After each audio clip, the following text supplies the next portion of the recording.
Amen. Amen. Les témoignages des saints, les témoignages des chrétiens, témoignages à mon Christ.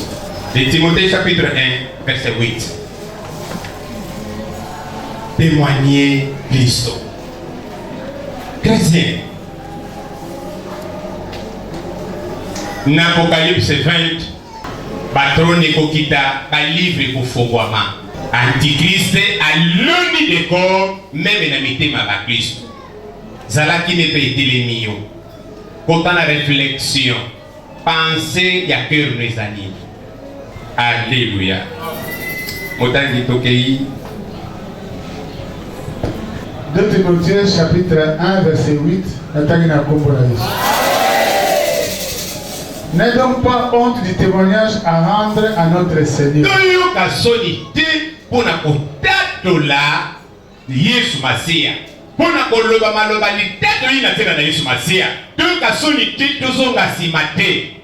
Ni de moi son prisonnier,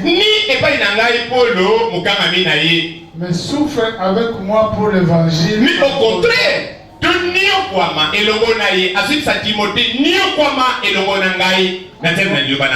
en comptant sur la puissance de Dieu. Alléluia. Alléluia. Zamba pamola, yutufanye na kombole sumasia. Na koyoka soni te pona kotatola Kristo. Tatola Kristo mo Kristo. Pipa biso tofandi te otatola nani. Kotatola moto ezaka na bilembo. Na maloba na ngai na koyi kotatola Yesu. Na bilembo nzoto na koyi kotatola Yesu. Na bilembo na koyi kotatola Yesu. Na façon na nga de faire na koyi kotatola Yesu. Na mental na nga intérieur na koyi kotatola Yesu. Tatola Kristo. Lobela makambo nzambe. Loba makambo ya Yesu bipa yofandi. Maloba pe kombo Yesu eza moke na monoko na yo arapora nini. Makambo mokeleki mingi na monoko na yo. Makambo mokeleki mingi. Awa Paulo azolendisa mwana na ye oyo po azala makasi. Akwe na soni te. Kolandela makambo Paulo azobika. Pona sena boloko na minyulu azomona. Yoka yoza na nzambe komoko zala mokangami.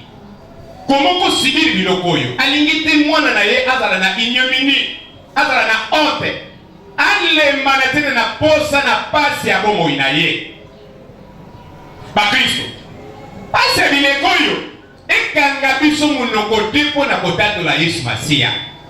Bana na nzamba lebon. Oye bazwaka mikolo na mikolo baenseignement bayebi nzambe wana malamu. Bazo comprendre te bisengo mokili bafitilité mabele eza mosusu par rapport ya gloire fitiro nzambe abongisela biso. Yango pete ebi kokanga biso bibebu po totatola nzambe te. Lelo na ye kolendisa mwana na nzambe moko azali awa nanu azwi biloko ya mabele te pe aza gêné na bitumba bato ya mabele. Lere mutu moko azofanda parmi biso amoni kende ye aye koluka libala azoloba te kwa alendisa moninga mais azoloba na cadre licho. Alléluia. C'est ça le décor antichrist a implanté. Mondimi aka na posala ta jipa mukuse ndenga ye l'église voilà ki jipa mamelo donc ndenga sotamola azoloba ni azomi pesa exemple église moko batosaka pe balata ka malamu église wana zaba pambola bango tina balabala ti partout balata ka bango malamu l'église na bango bazana ba mvoma bazana ba verteur bazana ba docteur bazana ba diplômé koleka biso na musika et décor dia ka implantaka na bomo ya batu surtout première école avec l'orgueil mutata zane tina te yebo ka mimona katina mutata zane ne loko te yebo ka mimona kazana elo soko tali malobe so bimana motu pe penser tere zo bimana motu otali ba trésor spirituel charnellement oyazana ngo ekokana te to comprendre bana na nzambe bakoyi kokanga kozanga koloba makambo ya nzambe mpona persécution mwana na nzambe Romains chapitre 8 lobela boni eloko moke ekoki kokabula biso na bolingo na nzambe te version eza makasi mpa na bakristo eloko nini ekosala konsa biloko ekoki kotonga biso bakristo baverse wana ekoma faible bato batiaka yango ka te epi bato bakangaka yango te na mitema na bango Mais biloko eko tongana wote eko initié et puis ko fongola ba porte pa ina Satan a comme ça sont esclaves na ye ne ya wana biloko bato basimba ne moza wana sana mutu nusa simba ke tokozala mitu tokozala nikila te azana wana mutu na ye arme ne se kozala forger contre biso et kozala nile sans effet azana ngwaka nga wana motema na ye et comme lokola siluga peut fonctionner na côté mais eloko eko kabola biso na nzambe te pe ba verset biblique bazo bana biso tozala na solitude pour la zone de Timothée minero la basali biloko basali basobika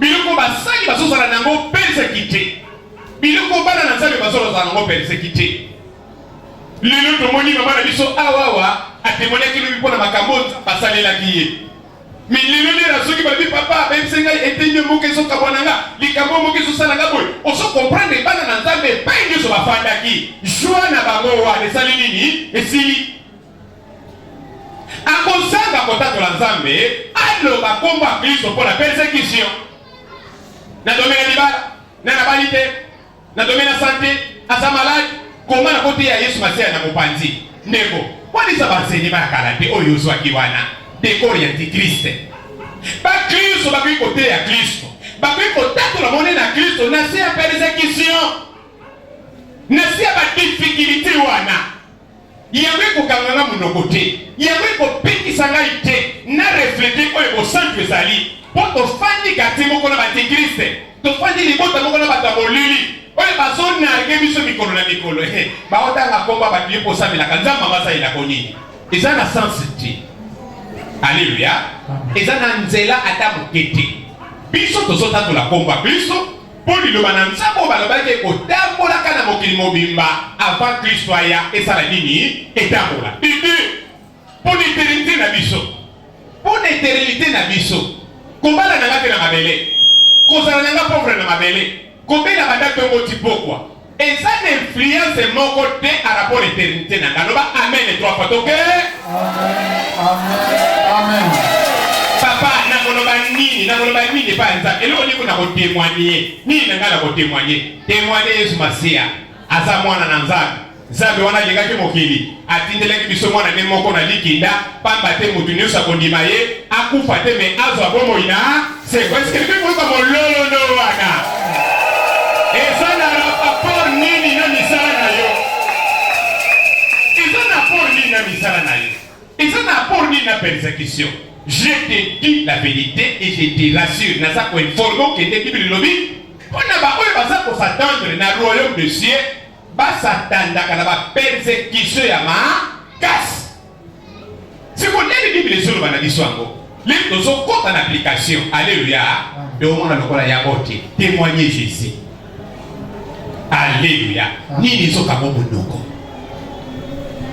Ni les autres comme monoko. Bato bazotatu la Kristo baza moke. Ba Kristo bazolobela makamba Jésus baza moke.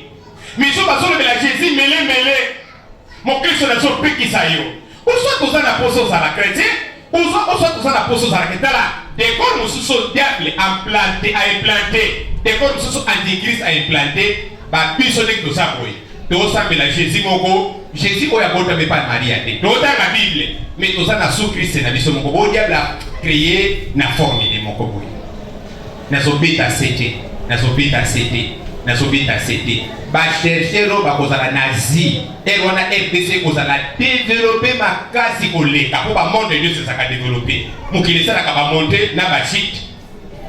Pays c'est kozala chite na ba grande puissance. Ba betiango ba niokoli yango ekomi na sec. Influence ba komi moke biso ba RDC to koleka. Influence ya pays wana en rapport à bateau baza ba continue biso spirituellement négativement en rapport à bateau bazo kota mboka nek to monaki Allemagne asala ki shit bateau ba kozi Allemagne ko kanse bazaki ba puisa ba gagner guerre non kana pas de gâteau ka ko ba kabola ba cheki ngali ba on ba do konta et c'est to négiza ba saila mokili ce qui tourne la bateau de koki ba matili kolo bato bakoya kotombe na balivre ya lokuta oyo nga no tote ndeti nga na telebela kongisa makamba lokuta makambo ebele bakomela biso eza makamba lokuta biloko basaleli biso mpona bokoko eza makamba lokuta bayesu bateyeli biso mutu moko azoteya yesu azozwa na Bible aluki ba verset biblique pour la kobimisa Yesu moko ya noir ya africain ba décoro Satana a planté l'église oyo sosala ke mutu na mutu lenga za boye azala na doute moko ya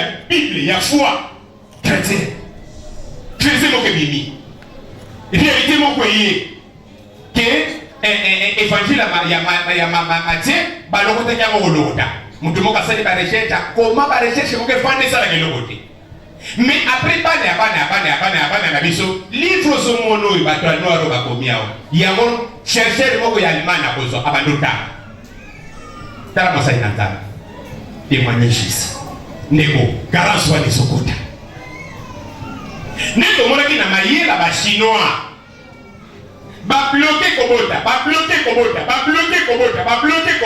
l'œuvre de l'antéchrist ba bloquer pour nzala la bango pour bazala na possibilité ko évoluer longtemps ba sali ba calcul ba comprendre chino moko soka boti bana misatu mikolo ya tele leko ya lelo ba komi na carence ya bato ba ko succéder bango ba libérer est-ce que ba kobota bana mbala moko nde moni facilité ya kosala loko nyonso bazo luka ko bongisa élite na bango avenir.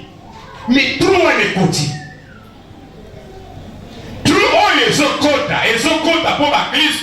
Ba pesi matoi libanda Biblia. Bazoka ba fausseté. Nemokanda suka apocalypse balobi likambo la Biblia. Mutu moko bakisate, mutu moko longola te. Les tozala nike. To bana ko mona ko baseki. Verset wana ya wana liboso ba sataniste bataka. Balobi ba pesa ka biso ko banga. Umoni po mwendo kakolo makamuso eza na kati ezate ndeko ba Kristo komba Jésus ekita tuso kitizako na mikoleko ya bana na biso na bakoko na biso bako souffrir et aussi la terre pour Jésus as évangéliste ye moko alobela kanga Yesu bateki ngai na missioni nzamba pambola CBFC na sa fruit ya CBFC charnellement mais spirituellement naza fruit ya molimo bosanto loba ameno malamo wana sama pambola lingo manaka ya kala zambo batia ki biso période wana alléluia yeyo nzambe azosala na lolenge mosusu lelo bipananga bansenema batia ki biso wana esala bisala Jésus nzambe ya banwara kaka alléluia ozalia wa oza faibli quelque part na bikambo moko na recherche moko les mutumoko abimi na Biblia atangi descendance ya Abraham apesi ba prévenus na Jésus akinoa sikoy ba Kristo mingi parmi biso bazobundela bali kepele Jésus na ngambo na bango atangi noir ndeko na bango amundeli te bakosa biso tela mosai na ndana Jésus noir oto mundele lilo bananza be ko chanja te la repentance ko chanja te ko sala malame ko changer forme te na ba mindele na ba tumwindu baka na forme moko ko sala malame tala loba ameno malamo wana mais souci na biso to souci ko sala na nzambe lilo to songa na Biblia ni ko songi sa ba Kristo na Biblia pe ba tumwindu na Biblia eza na Biblia ba negre te l'ingombe comme divisé pour la persécution. Quand on souffre de sa persécution, puis l'écoute là, ils sont quand la persécution, ça a marqué. Parce que nous sommes battus, mon thème a marqué. Non, évangile que ça la persécuté, mais ce que ça la persécuté, nous sommes qu'on a vu sur la mosuni, n'est pas sentiment, n'est pas enseignement, n'est pas l'obéli. Ata angelo a outil là, à écouter à biso.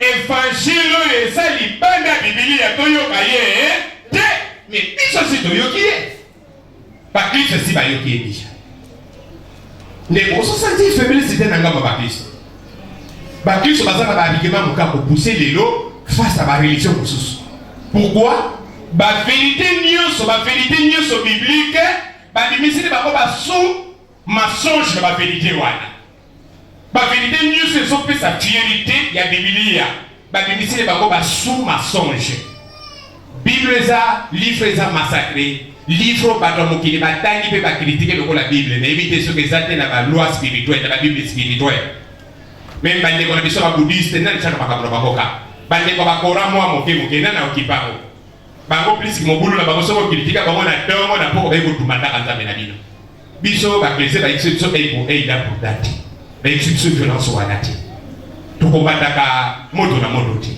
à part na molimo toke na banani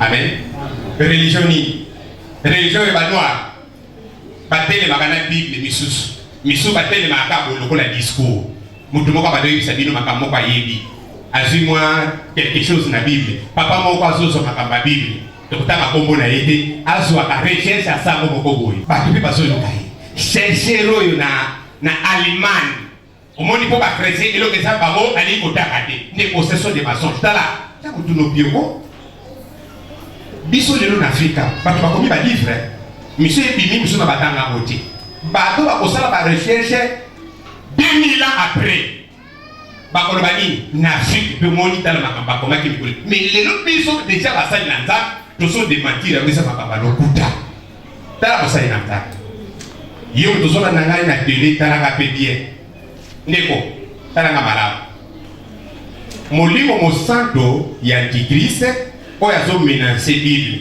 aza kaka makasi ya kolakisa badefo ya makambo ya kristo me kode oyo mokili ekobongela ya bato mwendo aza nango te alleluya okode biso ndenge eza boye tozongo na bokoko te bato mibale na misato lere bazongi nzambe asalaka nini asalaka alleluya bongo bato miso bazongaka mbala moko esalama na mokili nini esalama te na molimo nanu mpe esalama te ekosalamaka mpe te mais misato wana na mini tala bandaka nzambe yango ndenge tonda deja ebele te oyo bazokombattre jésus christ baokanga yo nanga monoko totatola te bato mope akotya makolo eza te bongo apartela wana nzambe akosala te ata sandi na pamba basa oso comprendre te nzambe basongi inspiration nyonso nzambe inspire ye verset biblique wana wi kasi verset biblique akorde na bino na façon na bino ya kozalela ndenge bino bokosala mpo mokili ebika mpo ya biso verset biblique eza na Jean alleluya 3:16 balobi wana nzambe alingaki mokili atindeli biso yesu masiya tala yesu masiya aza suka Amen. yesu masiya afin Amen. nzambe lokola yesu aza te tozalaki na apocalypse 13 sasa na bakomi jaloux ye bazolinga bapesi adoration wana nani akokani na yo tombola mosapi na mobali lapango loba satana nakopesaka yo adoration wana ata mokolo moko te loba yango baramisa to tokei satana nakopesaka yo adoration wana ata mokolo moko te toke eza selema tokei lisusu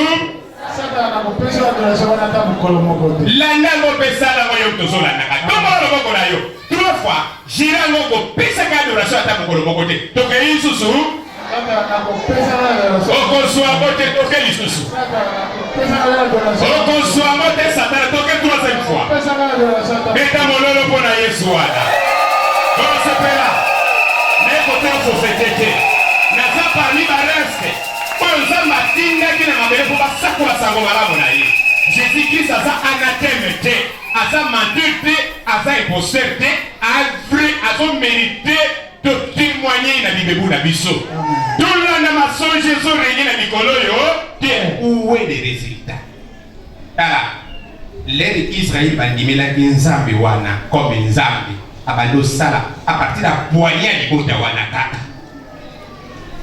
na mabele oyo nzambe moko tokokokanisaka na yesu akozalaka te tala akozalaka te nde bokomona satana azoplante badekore na bileko oyo mpo yo nanga tokanga monoko témoigne jésus quelle que soit la persécution quelle que soit chute ozosala ya péché mpo bato mosusu nde satana atali amoni loyendo amoni lepassion ale amemi na nzela moko akurubirwa apeti eme libre asali eloko moko ya mabe ali monoko nyonso mbala moko ekangami soki olingi osalaka kotémoigne jésus ayikoyebi soki nde yo oza moto ya masumu okotémoigne jésus te ofandi nyeti yeba kaka yesu wana akofela basumuki awa basumuki moko azali awa abetelanga mololo ya malamu wana moto akangala moko te lelo na ekotelielanga mokristo tobungi repere na biso tobungi nzambe oyo atikisa biso kombole na monoko na biso ezali lisusu te Mais pour nani, pour la décoro satana implanté na petit CT pour la qui menacé ni alinga qui mwana na été azala na honte ya kokanga bibebu vive échec oui sont dans le la charnel vive à prison vive mignolo vive à flagellation pour les bakanye ba obete tanto bulungu na biso bana naye biso bakati ba mutu soki nzamba zanzamba ya batia en plein air na soleil aya akita délivrer pour ne boso tanga nzambe wana kitaki moto période wana ba polo na ba botanite lele bazuka ta ba mutu ba mati ba biso ki pina ye wana confondre ki nzamba babali akita a confondre biso ali ka bakati ya mutu nzamba kitite ba Kristo biso baza wana bazomuna allez akoti ngai polo amemeli biso évangile ya kitoko asalaka ba miracle ba retenir ye bakangola ki Pierre le évangile toka na sango ye bazoko kwa koya kokangola ete c'est que nzambo azomema nzambe ya lokuta évangile fandi bio nano balite nano botite témoigner Jésus osana persécution osana makameli nano suite o pauvre osoluka okufelaki na sia matanga na yo témoigner Jésus a être azanzambe à part par rapport à babiloko tozoluka totangaki akopesa biso ngo na surprise akopesa biso ngo na moment convenable akopesa biso ngo l'air ya lingi ndenge tomonaki ba camarade ya Daniel balobi akangola biso to akangola biso te tokokuma bela yo te donc tokotatola kaka monene ne meme na kati ya moto beta mololo wana ya solo témoigner Jésus la Christ témoignage à Christ comme moqué alléluia même na c'est la passe Jérémie chapitre 20 même na ça va difficulté témoigner Jésus molimo mosanto achaka na biso et chaka biso bitema moto mimi mimi na lelo na intercesseur na lelo na protocolaire soko za mwana na nzamba solo kozala na kimiete okozanga kimieneti eloko mokesangi yo ndio monile bazola kende kokoleka na engagement te teli kozana ne lembo nzambe te ndeko po bana ko mesurer okokota en faire au départ si na mabelawa à part jugement molimo mosanto te mais force on est derrière ko sala dia discernement kati na yo moko balabi olongo intercessé na longo alo sakte 4 jours ya kati olale ba ina binoza na kimia te ozana ile nzambe te nzambele la marka kabiso na so ata basali yoko neko bibi pa biso to uti mais na sota to la kaka mone na nzambe ti lelo tala témoigner Jésus et mozobanga wana na quartier na sota to la mone na biso nana sa te ba to nikolo nana sa témoigner Jésus na ndako ne pa ya fandi motanga toke même la difficulté on est ça conversion no liboso Jésus a komi pour témoigner na ne faut pas saluer le comment décoro diable a planté l'église ya Bwana témoignage égale à miracle ce qui me parle de témoignage na teka katena poso yo ndenge nzamba tinelinga baklia voilà ce qu'on appelle témoignage oui na boite ça témoignage est-ce que sukiwa témoignage on ngana sosala Yesu aza malamu moto nyosa konimine lokola mokonzi pe mobiki si akosa bomo ina seko est-ce que ça va bazali o baza bati alléluia yoka témoignage yango alléluia apesa ka makasi et pas na ba ba limbitala témoigner Jésus même dans sa difficulté yoka Jérémie chapitre 20 verset 1 dit na 9 Pachur, fils d'Imer, prêtre et inspecteur en chef de la maison de l'Éternel, entendit Jérémie prophétiser cela. Il frappa alors le prophète Jérémie et le mit en prison. Alléluia. Ce que Zayum Koloana, Talanguya Jérémie, Angelum Takitelae, a parolé les calamoto na monoko. Par bête bataposo sapla. Pia! Jérémie Kagimbanga, allez, par le côté, c'est qu'à Boyaki.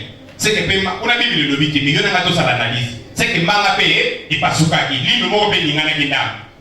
Nzamba qui dit, bah, j'ai le côté, allez, la prison. Donc, le comment le va Jérémie? Elle est mise en prison à la porte supérieure de Benjamin dans la maison de l'Éternel.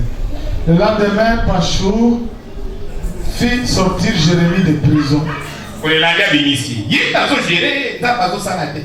Jérémie lui dit. Jérémie a nominé. Les lots nzamba zo banda okabila biso ba bombo awa na kilta. Les lots ba bombo na kilta. Kimia. Parenthèse papa. Mokolo nini oto pambola ki batu. Omone ki binanzamba kiti akaboli mapango, akaboli mabala pona bato bazwa deja bazana lebo. Physiquement omone ki bamoka. Oyoka akaka. Mutu moka yeko témoigner tantôt après 2 mois, après 3 mois, après 4 mois, après 1 année. Oyibi journée moko le papa bane koloba. Alléluia. Donc ndenge nazo ba pesi ko ya mwana ka koloba. Kita yo siko fo bana ko croire na moment nyonso. Ozali awa. Pita maboko ko na nzana. Lelo nzamba yeko kabila biso ba bomodala. Tellement tozana programme munene na poso. Poso eza poso moko akitoko ko na ba Kristo nyonso. Ya mokili mobimba o balandaka biso. Na bato nzamba kosala ngolu précisément et pas ya bana nyonso ya les bons bergers. Poso yo. C'est possible nzamba sala lisusu ngolu et pas ya bato. Alléluia.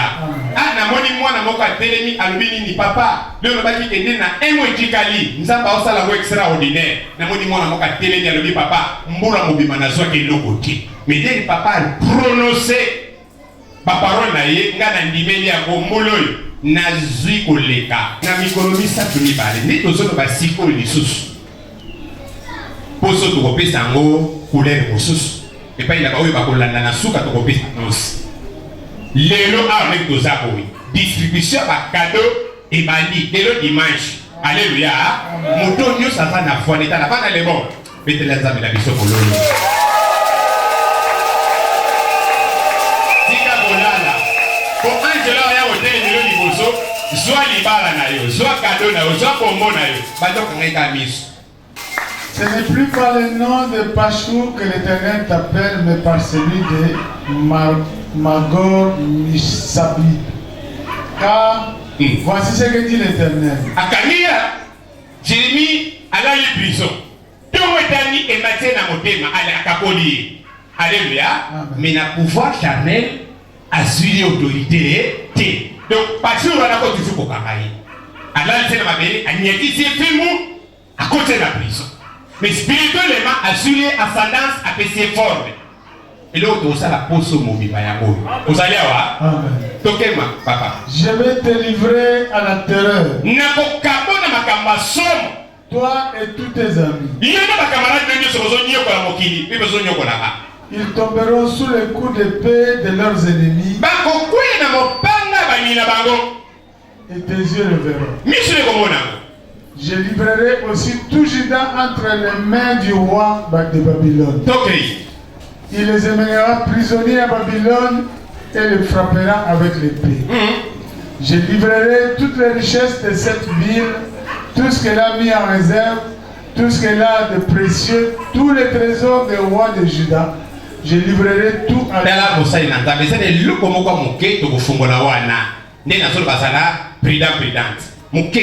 pour comprendre le niveau de la verset. Normalement, tout ça est précisément pour nous. Ils iront, enlèveront et transporteront tout à Babylone. Et toi, Pachou, tu partiras en exil avec tout ce qui habite chez toi. Tu iras à Babylone. Quelle est la Babylone? Et c'est là que tu mourras. C'est là que tu seras erroné, enterré. Et toi et tous tes amis auxquels tu as prophétisé des faussetés. Amen. 6. Tu m'as persuadé, Éternel, et je me suis laissé persuader. Intercesseur protocolaire.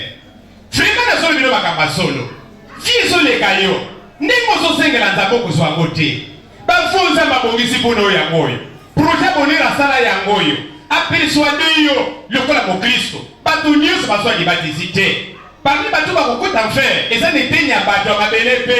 Mais yo singoli okozwa marque wana ya Nzambe. Ozwa libadisi, ondima message de la vie. Ozwa libadisi, oyamba molimo mosanto wana apesi yo. Nzambe aperçoit yo, mais tika Nzambe asala misala kati na yo, ozotikeli terrain te. Ozo témoigner Jésus te.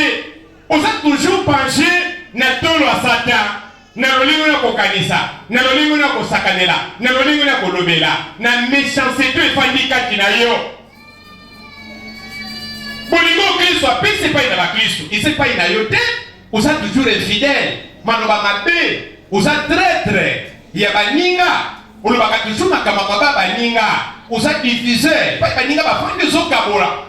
Mais quelque part na bonzambe, nzamba persuadé yo, nzamba luki yo, nzamba pesi yo ba faveur nyonso. Mais eloko nyezo sala na bongo yo servir nzambe te po témoigner Kristo te, ba problème oza nango. Ndenge bakokilo ba finga kayo, ndenge bato na mobele bazo finga yo, ndenge bato na mobele bazo loba pona yo. État oyo zo vivre, ils sont permettre yo te ko témoigner bonzambe. Mais na boyebi so lelo po marque wa defandi katino te tala. Le cas de délivrance, c'est que pas y a pour ça dans l'ambassade de l'ayo. Pour savoir les hommes, pourquoi? Pour osana nous incliter nakata rayon ya nzambe. Otani toke. La nanga mala. Osana facilita osana nyoso yo lingi sans remords. Mutawutuna zate mutupa kosambiso azate ba Kristo ba koma ba esclave. Yona no comme esclave. Osa patron tililo. Toke mutani. Tu es allé fort avec moi et tu as gagné. Je suis chaque jour un sujet de raillerie. Raillerie pourquoi? Pour le solo, mais c'est pas le solo. Il est pour l'évangile. Un sujet de raillerie. Mais il y a pour les locoyo. Pour le bani. Au niveau de pas les pas à Batoba, à Karamba, à Yono, à Tosana, au Salam Nogota, Goloba. N'est-ce pas promotion de l'Ina Poulis à Nibala? Bano to sadaki na bango diable la planta ba décor na mitema na bango oh non ce qui mutuna na balate akobulisa ni balate wapi verset biblique lobi makambo wana wapi po papa prêtre mso ba tika na ko balate ndenge nzamba bongisa makambo ni po na balana ite ne po ne se kwa motema mais po na volonté nzambe po nzamba po na yo ndenge to ba nsie wana o nzamba sala ba prémisse. Nzamba pola bango, parce que fanya mabele a na bile ko nyeso nzamba maraka sopa ya moko tiba ko kana. Alléluia. Na yo kote. Osali. Est-ce que nazo se fait comprendre pas ina yo? Toke mutani. Ali na komi mutasoni. Atsola bika nalo bako mutazobe yo kapapo ywe wana prisonnier. Ekize nyoywe. Bazo babe mabanga. Ali kana pilori mikolo nyonso. Il est venu ça qui n'est pas comme ça, il est comme ça. Ba tomate, ba boudin, ba mapo ya poto mais ba karawe ba boko mutubo. Ali bazo bamba yo ango. Ya le kama mikolo nyonso. Ali bina komi zo ba ba mokili. Likola ko ba ka prophétie, ba ya ko kama ba. Ko mema ona Babylone, ba ya ka pe ko kama ba ko kati. Tala ba prophète nukuta. Ba ba nimeli ba ngo ngana komi ko loko ko sakanyela. Yo ka suite. OK. Tout le monde se moque de moi. En effet, chaque fois que je parle, il faut que j'écris. Que j'écris pour dénoncer la violence et la persécution. La violence et la persécution sont les canaux qui sont là, c'est quoi Zoloba. Et ça, on va critiquer Bisso. Comment on va dire que na otikate. Alléluia. Na bolobaka na pas la vérité. Vérité, ya onka kokotatu na Yesu. Amana nzambe, ya nzambe moka kokani na Yesu. Te. Vous allez? Vous êtes d'accord nanga? Beta mololo pour la musulanga mutua sola la kelekele na yo. Yoke modai. Mama ni kamoyangoli. Oui, la parole de l'Éternel m'expose constamment à la honte et au moquerie. Est-ce que vous comprenez là? Dieu va dans ça pour exposer la siko. Na soni pe la kosekama. Na soni pe la kosekama. Si je dis je ne ferai plus mention de lui, je ne parlerai plus à son nom. Alors il y a dans mon cœur comme un feu dévorant qui est retenu dans mes os. Amen. Pour ça, c'est que Jérémie pas qui décision que ngai na koma soni ofanye ngona na likolo nga kotoba ni ko na ngai. Il suffit que na tika na ngako batiki ngai. Donc Jérémie pas qui décision ko yozwaka na ko servir les sous yote na tiki. Mais alomini moto mokezo tanga na motema mal à l'aise. Donc l'état de l'obédience na mokolona kokokate na ça obligé malgré tout soni il faut kakana lobela yo mosali malgré tout soni oyo vite risque pesa yo mais pourquoi gagner modroko osokuka koloba te osokuka ko servir nzambe te chrétien osokuka ko témoigner nzambe te diable a gagné du terrain na ba livre na ba témoignage na ba comparaison na pas la nzambe bana na nzambe ba kangi bibebu. Alléluia. Alors la ligne mutunyo sazalia wa atuna muninga yo kotato la nzambe mukoloni loba makambo loba ka koshanja ngoti mokalobi mukolota ba opesa ba dibala azalaki déjà lié azalaki un vrai esclave mon Christ a solo aza connecté na molimo wana mosanto oya chaka yeba moto sokalobi asali loko neza l'intérêt Christ te avofanda kimia te akokate fasala ngo kaka imane tanto di notre eloko ezosa kabiso lebo tala bafiti mutu na mutu afandi ana intérêt na ye ndeko moni pe makambo ke komi pe pasi pozwa ngo na mabelo akamba bunza pe komi pasi bunza bazo sepela te lulimi dia la baby sinye makambo na mitema na bino bozo yeba nzambe ndenge nzambe alingi boyeba ete mutu na mutu aza na poste ne moko moke na image ya nzambe moko nzambe aza moke oyo sokanisile te anzambe afufuna lipa te anzambe abundisaka ndoko na bino na ndoki te mais anzambe collectif mpona makambo malamu avi na yo vi na yo soki na makambo oyo sokanisa te mais vi ne peut éteindre éternité. Est-ce que bana na nzambe bazalaka mopetela kolelo malamu wana mawa nyonso oza nango wana mpona noliete okinzala poza maladi tala mosali na nzambe prisonnier nkuba ya ofele malobi nini soki lobi na kosala su kate na eloko olobi nanga moto ya ndenge wana na motema nanga papa sisa alobi nazaka oblige funa salamo. Si je dis je ne ferai plus mention de lui, je ne parlerai plus à son nom, alors il y a dans mon cœur comme un feu de bras qui est retenu dans mes os. Je me fatigue à essayer de les contenir. Ça y parvenir. En effet, j'entends les calomnies de plusieurs. La terreur règne de tous côtés. Dénoncez-les ou nous les dénoncerons. Alléluia. Wana makambazo papa sukano wana. Makambazo lo batai. Osuka na 9 hein. Oka na 10 déjà. 9. Ah 10. OK. Tala mosali na nzambe. Oyebi.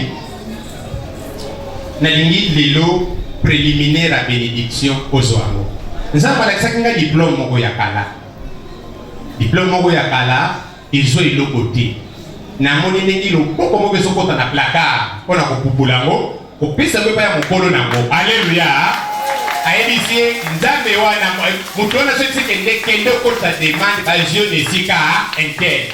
Namoni moto wana azotatula monene awa naluka mosala nazwa mosala te mais sikoyo nazwi mosala eza mpe na salaire ya malonga aza parmi biso awa eliloba wana ezala amen ntongo na lelo moto nyonso azali awa luka mosala nani nazwa mosala te donc parmi bana lebon nzambe afuye diplôme moko sasa na kunda azongisi yango na maboko ya moto wana tala meme okota demande kala tika babengo mikolo kaka mibale misato okende mpona kobanda kosala est ce que eza na moto azokanga azali awa amen témoignez Jésus amen ozali Marc 5 8 à 19 18 à 19 témoignez Christ témoignez partout ata après olamo nzambe asaleli yo kotika kotatola monene na Yesu te koyoka malabo mabe bazulu mpona Kristo te meme moto abimisi lo livre loba na koyoka te tokei meme abimisi lo livre lobaka ko pena na motema na yo meme ozolanda nga lobango meme aye na livre bakristo toyoka na bongo na Apocalypse alléluia 22 kuna balobi nini livre wana moto alongola te moto abakisa te eza seulement bakristo te bongo lelo ndenge nini biso satana persuade biso ana makoki ya kobakisa eloko moko ana makoki ya kolongola eloko moko pourquoi mpona nini tozolinga toyoka eloko wana oya Yesu kuta asekwa balobi nini asekwa te bayiba ye ale bandelango loba na koyokela motu moko te na mabele par Bible tokei bandela lisusu na koyokela motu moko te na mabele par Bible na kolongola kalite ya moko te liloba moko te na Bible pe na kokakola yango te alléluia ozali awa otika nzambe pambo baseremano asike futa yo Marc chapitre 5 verset 18 à 19 na ataki na kombo la Yesu. Ezana mutuna awa epa ya bakristo. Mutakoza réponse à tomboli musa. Toke papa. Comme il montait dans la barque, celui qui avait été démoniaque le suppliait. Demanda à la compagnie. Kotoyo na pena na sixity. Mi makambo na moni osali pona bomo inangai. So ina tikali yao. Eza nani wani?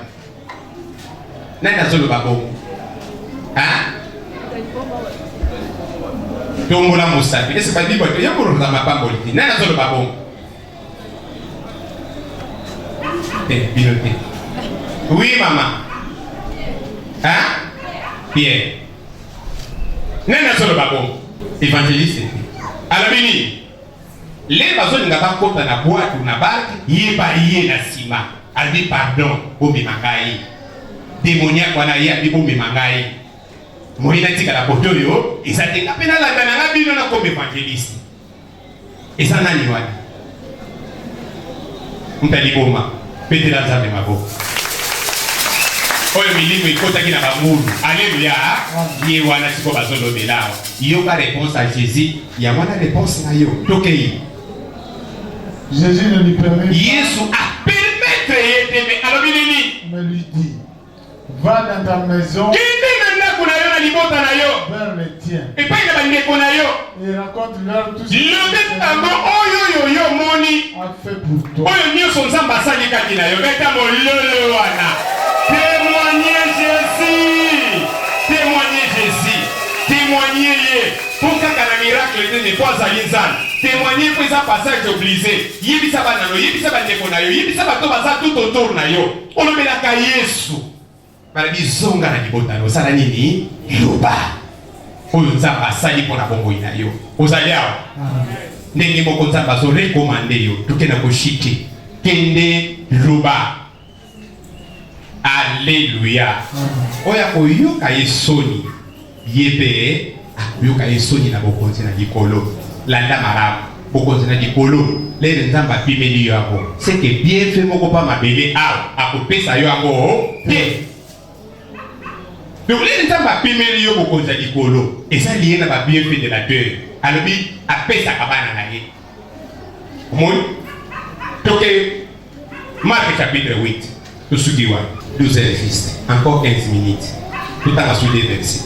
Alléluia. Yelo na ki. Tamba sala binongo. Toke montagne. Marc chapitre 8 verset 31 à 38. Yo connaît pas ina yo comment déjà 1 Pierre chapitre 3 verset 15 à 16. Puis nous avons clôturé la psaume 66 verset 16. Alors, il commença à leur enseigner qu'il fallait que le Fils de l'homme souffre beaucoup, qu'il soit rejeté par les anciens, par les chefs de prêtres, par les spécialistes de la loi, qu'il soit mis à mort et qu'il ressuscite 3 jours après. Est-ce que ça va passer maintenant? Vous avez la Bible, il leur disait cela ouvertement. Alors, Pierre le prit à part et se mit à le reprendre.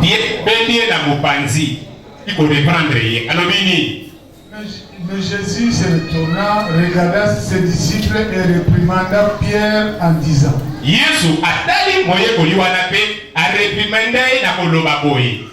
Arrière, Satan, car tes pensées ne sont pas les pensées de Dieu, mais celles des hommes. Alléluia. Les corps diable a planté et sa pensée satanique. Koyoka mote na motema no Kristo. Ne koyesu azoli primande. Ya koyesu azotelela. Omoi? Ali kende bakalishwe ya bonzambe kende ya bomoto. Bien le bi aloni makalisi moko ya Lix moko pa ya Petro loke Yesu faza l'extra jamais ba kombo mai. Toke botan. Puis il appela la foule avec ses disciples. Et a bengi ba. Il leur na ba yeko li ba domina ba gogo. Si quelqu'un veut être mon disciple, ce qui mo kalila za na disboyi ko linanga, qu'il renonce à lui-même. Ami renoncer na yemo. Qu'il se charge de sa croix Azo ikulusu na ye et qu'il me suive. Ala na ngai. En effet, celui qui voudra sauver sa vie la perdra. Mais celui qui la perdra à cause de moi et de la bonne nouvelle la sauvera. Et que servira-t-il à un homme de gagner le monde entier? Que donnera un homme en échange de son âme? En effet, celui qui aura honte de moi et de mes paroles au milieu de cette génération adultère et pécheresse, le Fils de l'homme aura aussi honte de lui quand il viendra la gloire avec les saints.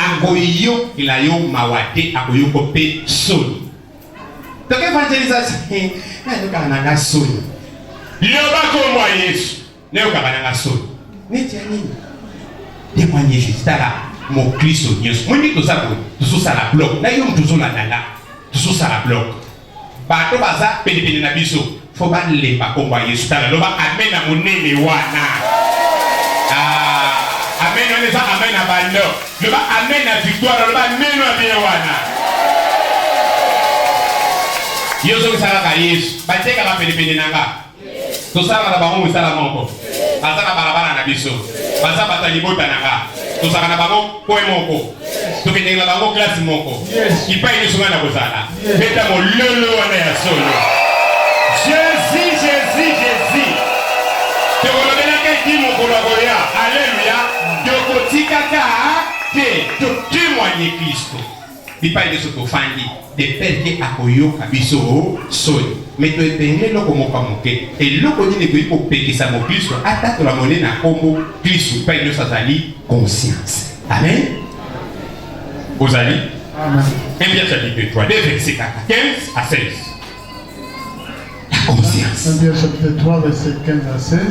Mais respectez dans votre cœur la sainteté de Dieu le Seigneur. Respectez. Soyez toujours prêt à défendre l'espérance qui est en vous. Prêt à défendre. Nanya kokango munoko. Pour y a le validé, ils ont un sens. Espérance est ça quand il a dit que Christ a koyaka mukolo moko comme même lingomba. Biso to ko l'éternité. Espérance on est wana. To iba lo lenge Dieu ça ko défendre avec tout cet là na makofite. Oui bini te na kimia nyos. Mais devant tout ce qui vous en demande raison. Mais nous sommes tous nos raisons. Mais faites-les avec douceur. Avec respect. En gardant une bonne conscience, afin que là où ils vous calomnient comme si vous faisiez le mal, ceux qui critiquent votre bonne conduite en Christ soient couverts de honte. Alléluia.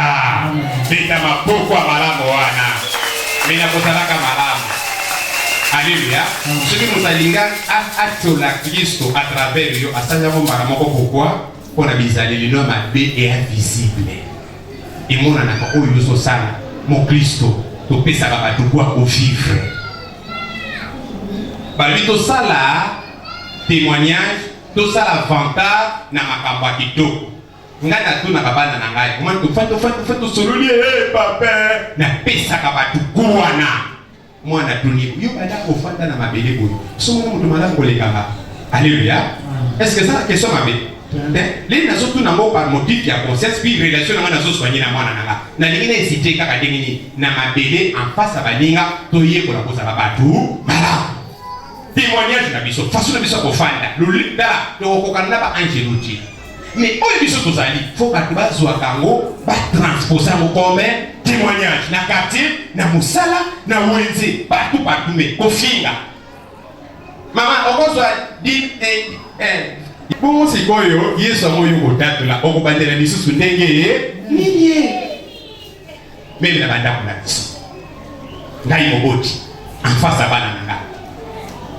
bana no eloko ni bakosa comme témoignage ya bonzambe na yo ya boyambi na yo mama papa ya liboso libota leki asuka apona leki na biso wana penza botika bono bila batu musubi ye te nini bakoloba pona yo témoignage omoni ba ikomba Kristo sofinga ba Kristo te dosé bima n'empérieux ma satana. Oya bua qui na mabeleke mon Christ pour la tamala, fala telo ka kukusi.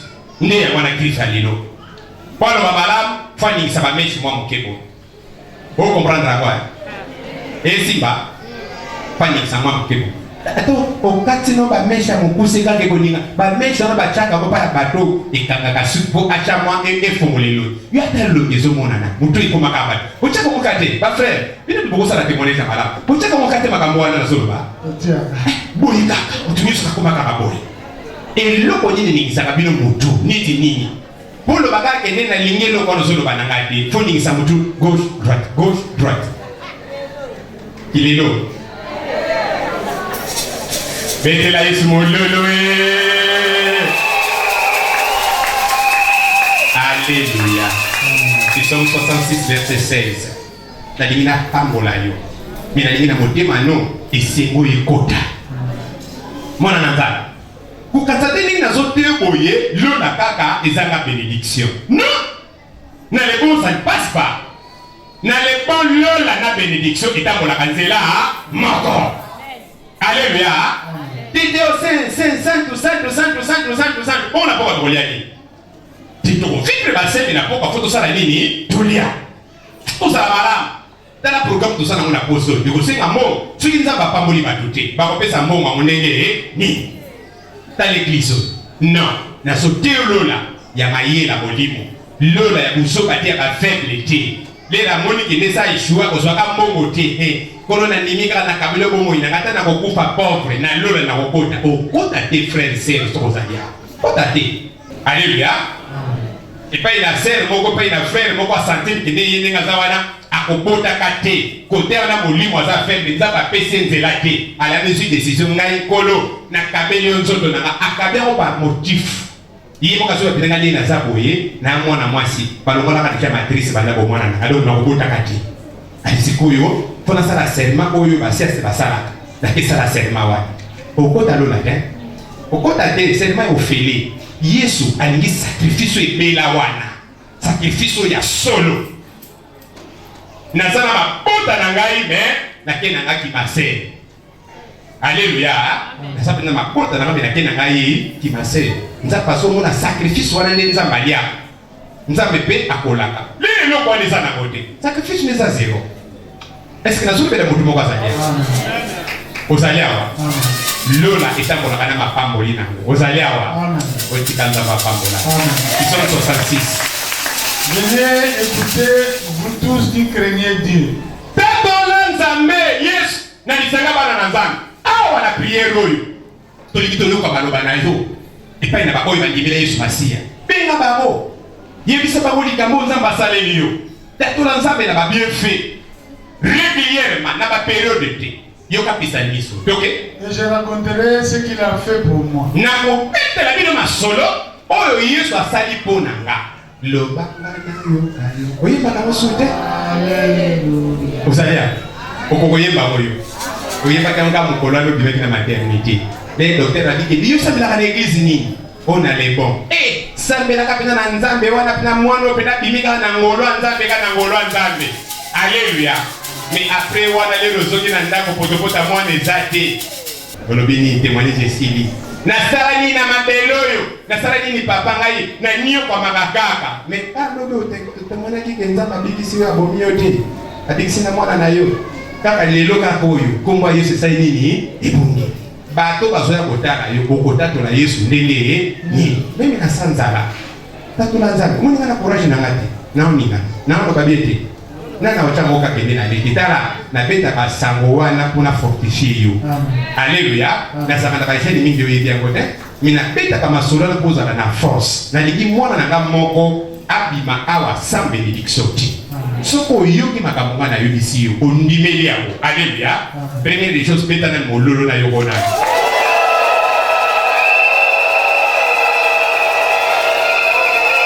Alléluia. Deuxième des choses, soit mon cano yo au côté de la Jésus na ba position nyonso na liate na bala te na boda te na zoa te Lola na biloko mabele kabwana. Alléluia. Adoration est obligatoire et pas bana nazana. Ils sont conditionnés. So vous avez d'accord na ngai. Nous avons pas mbolo c'est que ça mona lebo yesingo pour la. Alléluia.